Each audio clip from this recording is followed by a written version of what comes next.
Ini tuh debutnya Bayu Skak sebagai sutradara. Ini tuh pengalaman pertamanya Bayu Skak menyutradarai film full ya. Sebelumnya dia co-director gitu, dan ini Bayu Skak menyutradarai, menulis, juga dia main di filmnya.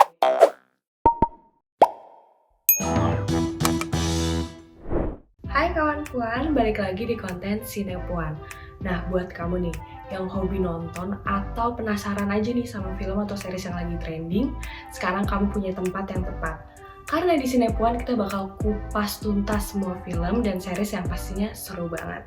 Nah, di Sinepuan episode kali ini kita bakal bahas film yang tayang di bioskop, yaitu Lara Ati. Atau di bahasa Jawanya itu Loro Ati, artinya sakit hati. Nah, film Lara Ati ini tayang di bioskop mulai 15 September 2022. Dan ini disutradarai sama Bayu Skak. Jadi kalau kawan puan tahu film-film Bayu Skak yang dulu Yowis Band, dia itu kayak co-director, tapi di sini dia tuh perdana debut sutradara sendiri.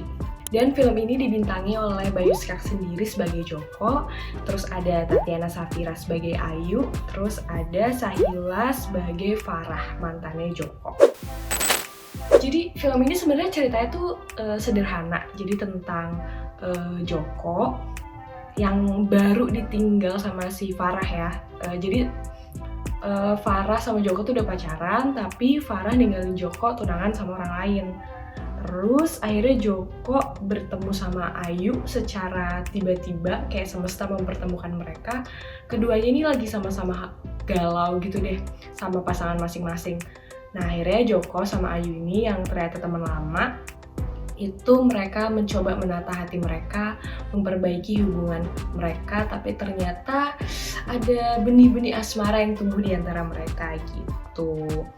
Dan yang penting lagi dari cerita ini, Joko itu permasalahannya nggak cuma cinta-cintaan kawan puan. Jadi Joko ini juga ngalamin quarter life crisis yang dimana di umur usia produktif, tapi dia tuh masih mencari jati dirinya dia. Nah, setelah nonton film Lara Ati ini, aku ngerasa kalau dari secara cerita tuh sederhana, tapi yang bikin menarik di sini si Bayu Skak itu benar-benar punya semangat semangat non Jakarta sentris. Jadi dia pengen membawa budaya dari Jawa Timur. Ya banyak sih film yang berbahasa Jawa, tapi kebanyakan kan dari Jawa Tengah ya, apalagi Jogja gitu.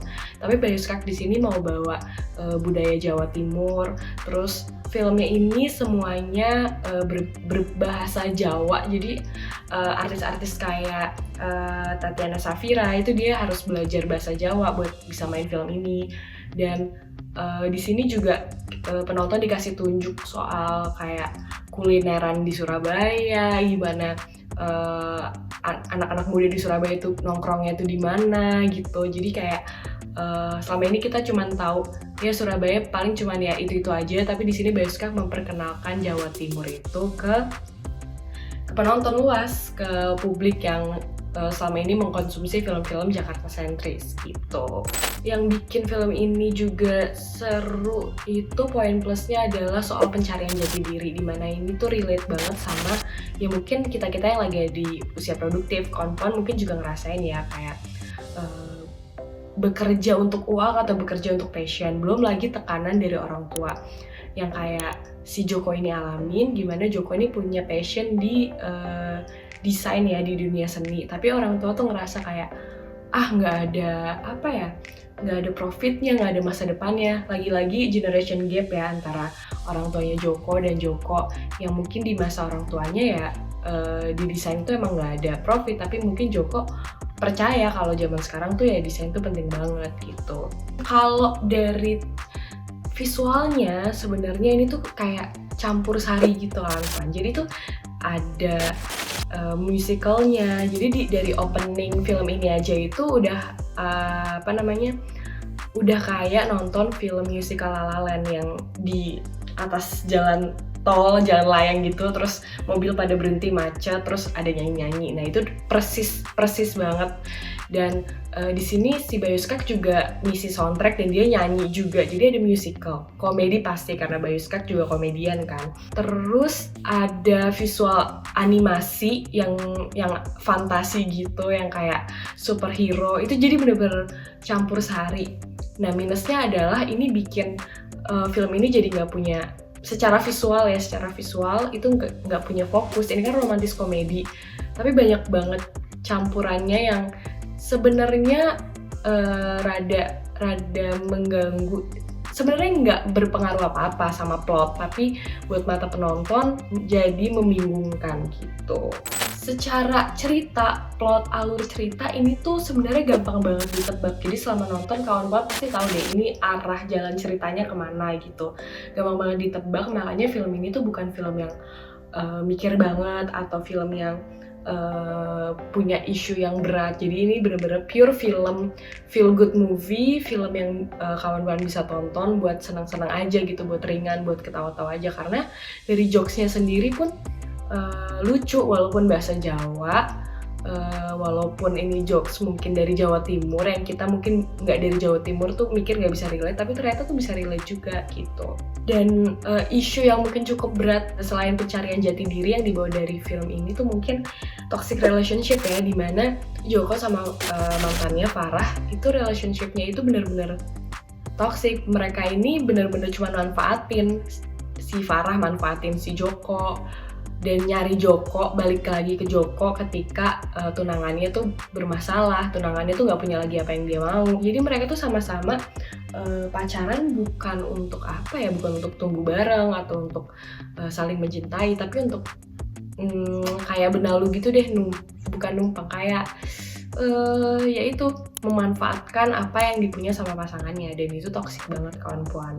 Untuk dari actingnya, surprisingly di sini kalau Bayu Skak ya, dia berperan sebagai Joko ya, yang anak linglung mencari jati diri. Itu yang nggak usah ditanya lagi, itu mungkin kayak buat Bayu Skak sendiri itu seperti apa ya, menggambarkan dirinya sendiri juga, tapi kadang banyak scene yang kayak over dramatic gitu. Terus surprisingly Kesha Lefronka di sini juga hadir, nggak ngisi soundtrack tapi berperan sebagai Ajeng, adiknya Joko. Dan Kesha Lefronka ini sendiri apa ya, kayak unsur komedi yang bikin film ini juga seru gitu. Dan awalnya sempat skeptis gitu, oh ini debut layar lebarnya dia, apakah dia bisa menonjol atau apakah dia nggak kelihatan, ketutupan sama kayak Bayu Skak, Tatiana Safira dan yang lainnya. Tapi ternyata di sini Kesha Lefronka cukup jadi apa ya, cukup jadi comedic relief di film ini dengan karakternya dia yang masih apa ya, masih mahasiswa, masih polos, masih naksir-naksiran. Itu gemes sih, lucu sih Kesha Lefronka di film ini. Nah kawan-kawan, kita masuk ke fun fact film Larati. Jadi yang pertama, tadi sudah disebut, ini tuh debutnya Bayu Skak sebagai sutradara. Ini tuh pengalaman pertamanya Bayu Skak menyutradarai film full ya, sebelumnya dia co-director gitu. Dan ini Bayu Skak menyutradarai, menulis, juga dia main di filmnya. Jadi ini tuh ya seperti sesuatu yang baru lah buat sosok Bayu Skak. Hampir semua kru dan cast yang terlibat tuh orang Jawa. Jadi emang Bayu Skak pengen apa ya, pengen menumbuhkan, menghidupkan perfilman, dunia hiburan di Jawa Timur. Jadi lagi-lagi dia pengen nggak bikin kayak film dunia hiburan tuh cuman berpusat di Jakarta doang gitu. Nah terus beberapa artis yang terlibat dalam film ini kan bukan orang Jawa ya, kayak Tatiana Safira yang tadi udah disebutin. Terus ada juga Sahila Hisham yang berperan sebagai Farah. Mereka berdua bukan orang Jawa, jadi mereka harus belajar bahasa Jawa. Dan sebenarnya waktu mereka belajar tuh singkat, tapi dibantu sama Bayu Skak lewat voice note, gimana cara pelafalannya. Terus di sini tuh ada banyak pendatang baru gitu. Selain yang tadi udah aku sebutin, Kesha Lefronka, itu juga ada Indra Pramujito yang dia tuh lolos casting lewat casting online. Tapi aktingnya tuh juga masuk ya di film ini, komedinya lucu. Nah setelah kupas tuntas film Lara Ati atau Loro Ati dari Bayu Skak ini, Aku sendiri sih mau kasih skor 7/10 sih, karena dari segi plotnya itu cukup itu aja gitu, maksudnya gampang ditebak. Banyaklah film-film dengan plot dan tema serupa di luar sana gitu. Tapi film ini menghibur buat di weekend nggak tahu mau ngapain, mau ke bioskop, mau cari film yang ringan, nggak banyak mikir ya, film ini cocok banget sih. Dan buat yang mungkin orang-orang Jawa Timur atau kawan-kawan yang mau tahu soal budaya, dan budayanya pun ada budaya tradisional dan budaya modern Jawa Timur, ini film menurut aku ngenalin banget sih dengan cara yang mudah, dengan cara yang nggak ngebosenin. Kawan-kawan bisa belajar soal budaya Jawa Timur. Oke kawan-puan, segitu dulu buat Sinepuan episode kali ini. Dan jangan lupa untuk di-like, subscribe, dan juga komen ya. Untuk nextnya kita harus bahas film atau series apa nih ya yang lagi trending. Oke, see you, dan jangan lupa nonton episode berikutnya. Bye-bye!